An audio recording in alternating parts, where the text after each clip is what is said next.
Welcome back on capital news. चलिए देखते हैं दिल्ली की 25 फटाफट बड़ी खबरें। साथ ही डेली खबरों से अपडेट रहने के लिए चैनल को सब्सक्राइब करने के साथ वीडियो को लाइक करें। दिल्ली में इलेक्ट्रिक वाहनों की सब्सिडी का इंतजार खत्म, जल्द मिलेगा 140 करोड़ का तोहफा। दिल्ली सरकार ने इलेक्ट्रिक वाहन खरीदारों के लिए एक बड़ी खुशखबरी सुनाई है। करीब 140 करोड़ रुपए की बकाया सब्सिडी जल्द ही लोगों के खातों में पहुंचने वाली है। दिल्ली हाईकोर्ट ने 3 सितंबर को सरकार को सख्त निर्देश दिए कि इलेक्ट्रिक वाहनों की सब्सिडी जल्द से जल्द बांटी जाए। इसके बाद सरकार ने यह फैसला लिया है। मुख्य न्यायाधीश देवेंद्र कुमार उपाध्याय और जस्टिस तुषार राव गदेला की बेंच ने साफ कहा कि प्रक्रियात्मक अड़चनों का बहाना बनाकर भुगतान में देरी नहीं की जा सकती। कोर्ट के इस आदेश ने सरकार को तेजी से कदम उठाने के लिए मजबूर कर दिया है।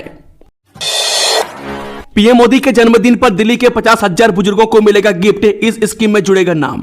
जब प्रधानमंत्री मोदी के जन्मदिन पर दिल्ली के 50,000 वरिष्ठ नागरिकों को पेंशन योजना से जोड़ा जाएगा। मुख्यमंत्री रेखा गुप्ता ने इसकी जानकारी दी। उन्होंने रविवार को घोषित की गई 3 कल्याणकारी योजनाओं के बारे में और जानकारी दी। योग्य पेंशन भोगियों को ई-डिस्ट्रिक्ट के पोर्टल के माध्यम से अपने आवेदन जमा करने होंगे। मुख्यमंत्री ने सभी पात्र वरिष्ठ नागरिकों और उनके परिवारों से इस योजना का लाभ उठाने के लिए तुरंत आवेदन करने की अपील की है, क्योंकि लाभार्थियों का चयन पहले आओ पहले पाओ के आधार पर किया जाएगा। रेखा गुप्ता ने यह भी बताया कि इस योजना के लिए चालू वित्त वर्ष में लगभग 149 करोड़ का बजट आवंटित किया गया है। बिहार के बाद अब दिल्ली में एसआईआर कराने की तैयारी। कब से शुरू होगा वोटर लिस्ट वेरिफिकेशन। दिल्ली में मतदाता सूचियों के विशेष गहन पुनरीक्षण की तैयारियां तेज हो गई है। अधिकारियों का कहना है कि इससे मतदाता सूची अधिक सटीक और पारदर्शी बनेगी तथा नए मतदाता जुड़ेंगे। दिल्ली में मतदाता सूचियों के विशेष गहन पुनरीक्षण यानी कि एसआईआर की तैयारी शुरू हो गई है। बिहार के बाद अब राष्ट्रीय राजधानी में भी वोटर लिस्ट की सटीकता और पारदर्शिता बढ़ाने के लिए यह अभ्यास किया जाएगा। सीएम रेखा गुप्ता ने श्रमिकों संग मनाया विश्वकर्मा पूजा। श्रमिकों से की मन की बात। दिल्ली एनसीआर में विश्वकर्मा पूजा की तैयारियां जोरों पर है। 17 सितंबर को यह पर्व धूमधाम से मनाया जाएगा। इस बीच दिल्ली की मुख्यमंत्री रेखा गुप्ता ने सिविल लाइंस स्थित बीआर मेट्रोपॉलिटन में आयोजित विश्वकर्मा पूजा महोत्सव में भाग लिया। उन्होंने महिला श्रमिकों से मिलकर उनकी दिनचर्या और काम के बारे में जानकारी ली। वासुदेव घाट पर तेजी से चल रही सफाई। यमुना आरती शुरू होने में लग सकते हैं और 15 दिन। यमुना में जल स्तर बढ़ने से किनारे रहने वाले लोग प्रभावित हुए। बाढ़ के कारण कई परिवार बेघर हो गए। वासुदेव घाट पर गाद जमा होने से आरती स्थगित है, जिससे श्रद्धालु निराश हैं। डीडीए के अनुसार घाट को साफ करने में 10 से 15 दिन लगेंगे। श्रद्धालुओं की भावनाओं को ध्यान में रखते हुए सफाई कार्य तेजी से चल रहा है और जल्द ही आरती शुरू हो जाएगी। मध्य दिल्ली में 41 जगहों पर होगी रामलीला। दिल्ली सरकार ने आसान की राह। दिल्ली में 22 सितंबर से नवरात्रि पर्व की शुरुआत के साथ ही रामलीला और दुर्गा पूजा का उत्साह छाया हुआ है। मध्य दिल्ली में 41 स्थानों पर रामलीला होगी, जिसके लिए कई समितियों ने आवेदन किया है। दिल्ली सरकार ने एनओसी प्रक्रिया को सरल बनाया है, जिससे आयोजकों को राहत मिली है। लाल किला क्षेत्र में स्वास्थ्य सुविधाएं सुनिश्चित की जाएंगी।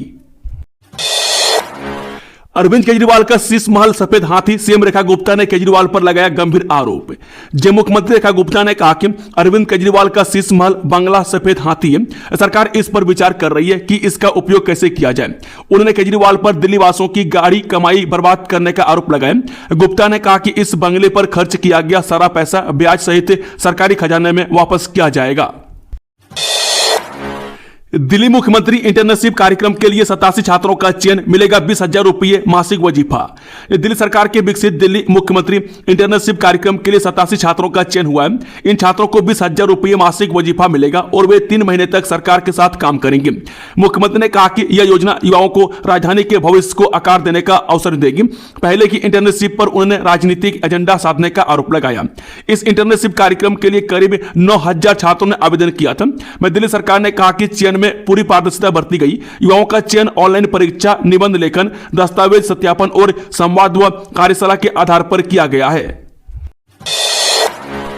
दिल्ली में भिखारियों और ट्रांसजेंडरों के खिलाफ होगा एक्शन। इस वजह से शुरू हुई कार्रवाई।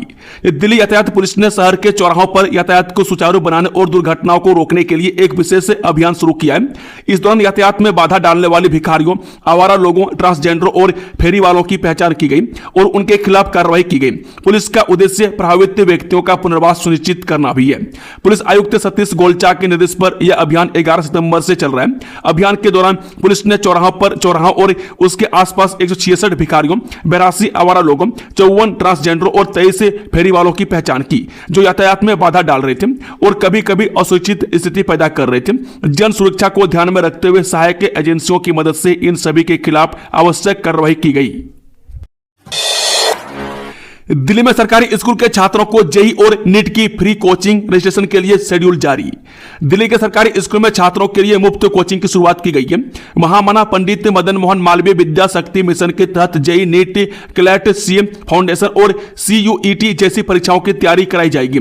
कुल 2200 सीटें हैं, जिनमें लड़कियों के लिए आरक्षण है। चयन सीईटी 2025 के माध्यम से होगा और पंजीकरण 12 अक्टूबर से शुरू होगा। अंतिम तिथि 30 सितंबर 2025 है। दक्षिणी दिल्ली में लोगों को मिलेगी बड़ी राहत, खराब स्ट्रीट लाइटों को ठीक करने का काम शुरू। दक्षिणी दिल्ली में ई स्मार्ट लाइटिंग कंपनी ने खराब स्ट्रीट लाइटों को ठीक करने का काम शुरू कर दिया। दैनिक जागरण में खबर छपने के बाद कंपनी ने RWA से संपर्क करके जानकारी जुटाई। नई कंपनी की हेल्पलाइन नंबर उपलब्ध नहीं होने से लोगों को शिकायत करने में परेशानी हो रही थी, पर अब कंपनी ने जल्द ही सभी खराब लाइटों को ठीक करने का आश्वासन दिया है। AI से डिजाइन हुआ दुर्गा पूजा पंडाल देखने को मिलेगा तकनीक और आस्था का अनूठा संगम। जब पूर्वी दिल्ली में इस बार दुर्गा पूजा पंडालों में तकनीक और आस्था का अनूठा संगम देखने को मिलेगा। मयूर विहार फेज 3 में एक पंडाल को आर्टिफिशियल इंटेलिजेंस यानी कि AI से डिजाइन किया गया। 34 वर्षों से दुर्गा पूजा का आयोजन कर रही संस्था इस बार AI की मदद से पंडाल को नया रूप दे रही है। यमुना पार में 38 पंडाल सजेंगे, जिनमें ग्रामीण परिवेश की झलक दिखेगी। दिल्ली की सकरी गलियों में PCR की तरह दौड़ेंगी फायर ब्रिगेड की QR भी, सीएम रेखा गुप्ता करेंगे शुभारंभ। दिल्ली में आग लगने की घटनाओं पर काबू पाने के लिए दमकल विभाग ने QR भी तैनात करने की पहल की है। मुख्यमंत्री रेखा गुप्ता 17 सितंबर को इसका अनावरण करेंगे। ये छोटे वाहन सकरी गलियों में जल्दी पहुंचकर आग पर काबू पाएंगे, जिससे बड़े हादसों को टाला जा सकेगा। पहले चरण में 24 QR भी तैनात किए जाएंगे, जिनमें आवश्यक उपकरण और प्रशिक्षित स्टाफ होगा। योजना के तहत पहले चरण में 24 QR भी, दूसरे चरण में 26 और तीसरे चरण में 50 गाड़ियां विभिन्न संवेदनशील बाजारों और इलाकों में तैनात की जाएंगी। इन वाहनों में आवश्यक फायर फाइटिंग उपकरण और प्रशिक्षित स्टाफ मौजूद रहेगा। कचरे से दिल्ली को मिलेगी मुक्ति, केंद्रीय मंत्री मनोहर लाल खट्टर ने भलसवा डंपिंग क्षेत्र को साफ करने का किया ऐलान। शहरी विकास मंत्री मनोहर लाल खट्टर ने दिल्ली को कचरे के बढ़ते ढेर से मुक्ति दिलाने के लिए भलसवा डंपिंग क्षेत्र को 1 साल में साफ करने का ऐलान किया है। उन्होंने 17 सितंबर से इस काम को शुरू करने की बात कही है और समाज के लोगों से भी कचरा साफ करने में मदद करने की अपील की है। उपभोक्ताओं पर न डाला जाए अत्यधिक बिजली बिलों का बोझ, DERC से डिस्कॉम खातों की जांच की मांग। दिल्ली के रेजिडेंट वेलफेयर एसोसिएशन बिजली कंपनियों द्वारा ईंधन और बिजली खरीद समायोजन शुल्क वसूलने के विरोध में उन्हें DERC से इस मामले में हस्तक्षेप करने, समय सीमा बढ़ाने और डिस्कॉम के खातों का ऑडिट कराने की मांग की है। RWA का कहना है कि इससे डिस्कॉम की मनमानी बढ़ेगी और उपभोक्ताओं पर अतिरिक्त बोझ पड़ेगा। उन्होंने दिल्ली विद्युत नियामक आयोग को पत्र लिखकर इस मामले में सुझाव व आपत्तियां देने की समय सीमा 24 सितंबर से बढ़ाने और डिस्कॉम के खातों का ऑडिट कराने की मांग की है। दिल्ली में दिन दहाड़े किडनैपिंग, प्रॉपर्टी कारोबारी को अगवा कर जमकर की मारपीट। नॉर्थ ईस्ट दिल्ली के हर्ष विहार इलाके में बुजुर्ग प्रॉपर्टी कारोबारी को उनके ऑफिस से अगवा किया गया। पिटाई करते हुए 4 आरोपी जबरन कार में बिठाकर ले गए। पीड़ित का दावा है कि एक आरोपी पर 13 लाख रुपए का चेक बाउंस का केस किया, इसे वापस लेने का दबाव बनाया गया। एक आरोपी ने पिस्टल दिखाई, वह घबरा गए और केस वापस लेने को हामी भर दी। आरोपियों ने जान से मारने की धमकी देकर छोड़ा। अगवा करने की वारदात सीसीटीवी में कैद है। पुलिस ने केस दर्ज कर लिया है। आरोपी फरार है। दिल्ली में जन्म दर में गिरावट, पुरुषों के मुकाबले लगातार घट रही है महिलाएं। दिल्ली में पुरुषों के मुकाबले महिलाओं की संख्या में कमी आई है। इसका खुलासा दिल्ली सरकार की मृत्यु और जन्म दर पंजीकरण रिपोर्ट से हुआ है। साल 2024 के दौरान जन्म दर प्रति 1000 जनसंख्या पर 14 रही, जबकि वर्ष 2023 में यह 14.66 थी। वहीं 2024 के दौरान मृत्यु दर प्रति 1000 जनसंख्या पर 6.37 रही, जबकि 2023 में यह 6.16 थी। इसके अलावा 2024 के दौरान शिशु मृत्यु दर प्रति 1000 जीवित जन्मों पर 22.40 रही, जबकि 2023 में यह 23.61 थी। दिल्ली में यमुना की बाढ़ निगरानी में हाईटेक क्रांति, ड्रोन और आईओटी से होगी हर हलचल की नजर। दिल्ली में यमुना नदी के बढ़ते जल स्तर को लेकर अब कोई चूक नहीं होगी।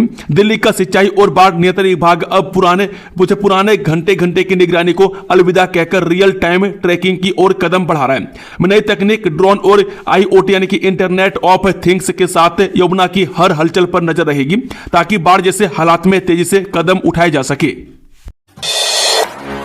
टेंशन में डाल रही लाल किले की काली पड़ती दीवारें, रिपोर्ट में चौंकाने वाले खुलासे।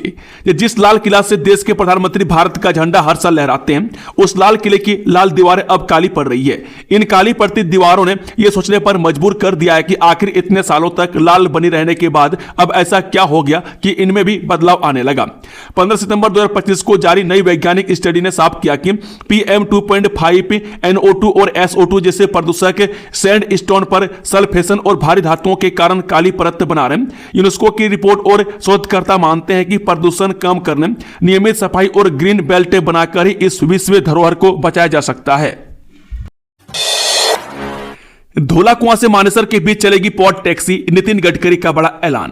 केंद्रीय सड़क परिवहन मंत्री नितिन गडकरी ने एबीपी न्यूज के खास कार्यक्रम एबीपी सीशेपिंग इंडिया कॉन्क्लेव में बड़ा ऐलान किया।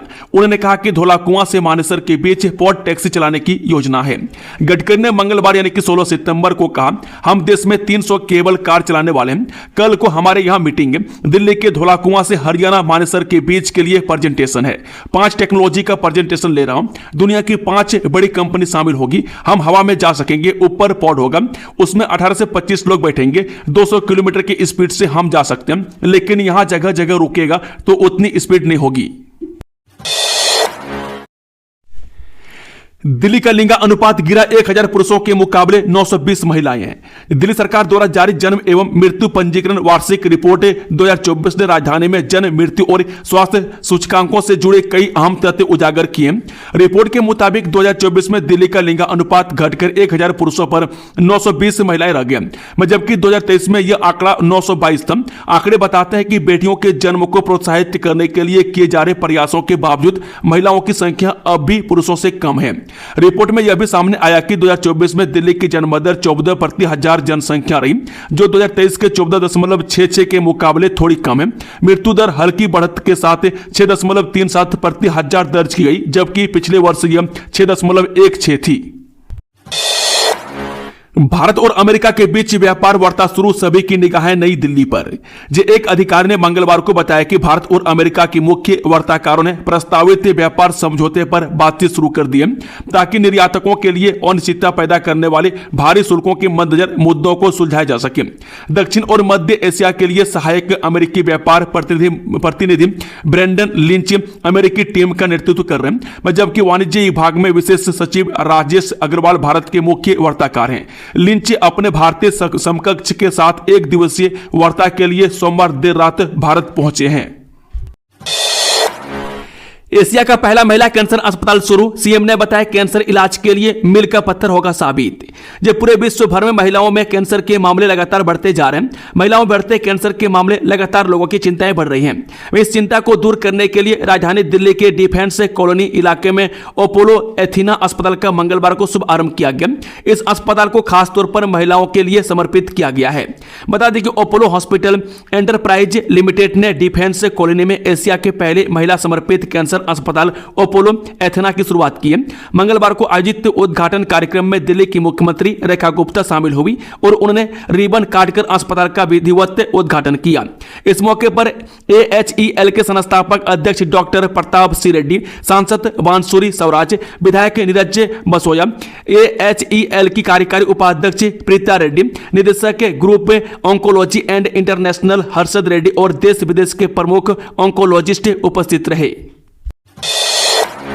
दिव्यांग बच्चों के लिए 10 विशेष संसाधन केंद्र खोलेगी दिल्ली सरकार, एक ही छत के नीचे मिलेंगी ये सुविधाएं।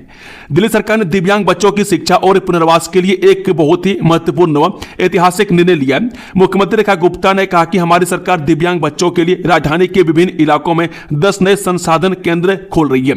इन केंद्रों में दिव्यांग बच्चों को उनकी विशेष आवश्यकताओं के अनुरूप चिकित्सीय, शैक्षणिक और परामर्श सेवाएं एक ही छत के नीचे उपलब्ध कराई जाएंगी। इन केंद्रों में करीब 12,500 बच्चों को को सीधा लाभ मिलेगा।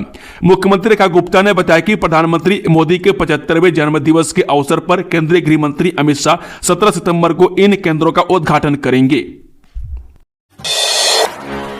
धौलाकुआं BMW हादसा अल्कोहल टेस्ट में गगनप्रीत को क्लीन चिट, आरोपी 2 दिन की न्यायिक हिरासत में। दिल्ली के धौलाकुआं BMW हादसे में आरोपी गगनप्रीत कौर का अल्कोहल टेस्ट नेगेटिव आया है।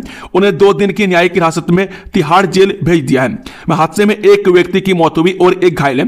वकील ने FIR और DCP के बयान में अंतर बताया है, साथ ही लापरवाही के आरोपों पर सवाल उठाए हैं। जमानत याचिका दायर की गई है। आरोपी के वकील विकास पहावा ने मामले में दर्ज FIR पर चिंता जताई है। उनका दावा है कि FIR deputy commissioner of police यानी कि DCP के प्रेस कॉन्फ्रेंस में दिए गए बयानों से मेल नहीं खाती।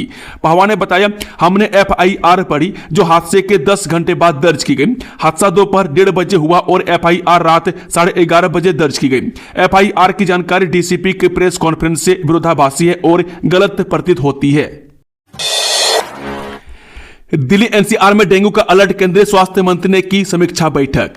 जब बारिश और यमुना का जल स्तर कम होने के बाद केंद्र सरकार ने दिल्ली और NCR को मच्छर जनित रोगों को लेकर अलर्ट पर रहने की सलाह दी है। सोमवार को केंद्रीय स्वास्थ्य मंत्री जगत प्रकाश नड्डा ने एक उच्च स्तरीय समीक्षा बैठक में पड़ोसी राज्यों के साथ दिल्ली को मच्छर जनित बीमारियों के खिलाफ सावधानी बरतने की सलाह दी है। इस दौरान डेंगू को लेकर दिल्ली NCR को अलर्ट पर रखते हुए अस्पतालों में जल्द से जल्द तैयारियां पूरी करने का आदेश दिया गया। ITO बैराज दिल्ली सरकार को सौंपने पर हरियाणा सहमत, 2023 की बाढ़ से सबक लेकर फैसला। हरियाणा सरकार ने यमुना नदी पर स्थित ITO बैराज को दिल्ली सरकार के नियंत्रण में सौंपने के लिए सैद्धांतिक मंजूरी दे दी है। इससे दिल्ली में बाढ़ से निपटने में आसानी होगी। 2023 में दिल्ली में आई बाढ़ के लिए बैराज के खराब गेट बड़ी वजह बने थे, जिसके बाद दिल्ली सरकार ने इसके नियंत्रण की मांग की थी। दिल्ली सरकार के अनुरोध के बाद हरियाणा सरकार ने ITO बैराज को सौंपने का निर्णय लिया है। इस बार मानसून से पहले ही बैराज के सभी 32 गेटों की मरम्मत कर दी गई थी ताकि 2023 जैसी बाढ़ की स्थिति दोबारा न हो। दिल्ली में यमुना नदी पर 3 बैराज हैं, जिनमें से केवल वजीराबाद बैराज ही दिल्ली सरकार के पास है। वह ओखला बैराज उत्तर प्रदेश सरकार के नियंत्रण में है, जबकि ITO बैराज अब तक हरियाणा के पास था। अब बैराज नई दिल्ली के बिल्कुल करीब है, जिसके कारण इसका प्रबंधन बेहद महत्वपूर्ण है।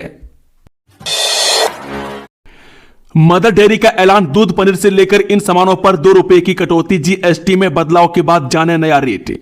मदर डेयरी ने मंगलवार को GST कटौती के साथ अपने ग्राहकों को बड़ा राहत देने का फैसला लिया है। कंपनी ने पैकेज दूध की कीमतों पर 2 रुपए की कटौती का ऐलान किया गया, यानी दूध को 2 रुपये सस्ता हो जाएगा। ग्राहकों को इसका फायदा 22 सितंबर से मिलेगा। मदर डेयरी ने ऐलान करते हुए कहा कि GST में कटौती का लाभ 22 सितंबर से सीधे ग्राहकों को मिलेगा। राष्ट्रीय डेयरी विकास बोर्ड की पूर्ण स्वामित्व वाली सहायक कंपनी मदर डेयरी ने कहा कि नई कीमतों के साथ कंपनी के उत्पादों का पूरा पोर्टफोलियो अब GST के शून्य सबसे निचले 5% स्लैब के अंतर्गत आता है। फर्जी वीजा रैकेट का खुलासा, दिल्ली पुलिस ने नाइजीरिया के 4 नागरिकों को किया गिरफ्तार। जो भारत में अवैध रूप से रह रहे अफ्रीकी और दूसरे विदेशी नागरिकों को फर्जी पासपोर्ट वीजा दिलाने व गिरोह का दक्षिण जिला पुलिस की स्पेशल स्टाफ ने खुलासा किया है। पुलिस ने इस मामले में नाइजीरिया के 4 नागरिकों नवाचुकू बेंजामिन उम्र 33 वर्षीय, इमेनुअल इफियानीचुकू उम्र 34 वर्षीय, पोल ओलिसा मेका उम्र 37 वर्षीय और एक महिला प्रीसियस ओसासेरे उम्र 38 वर्षीय को गिरफ्तार किया है। भारतीयों को ठगने के लिए ये लोग यूरोपीय नागरिकों का फर्जी सोशल मीडिया प्रोफाइल बनाकर ऑनलाइन धोखाधड़ी का रैकेट चला रहे थे। दोस्तों, खबरों का सिलसिला समाप्त होता है। अगर जानकारी पसंद आई तो वीडियो को लाइक, शेयर, चैनल को सब्सक्राइब जरूर से जरूर कर लें। Thank you, all the best. जय हिंद, जय भारत।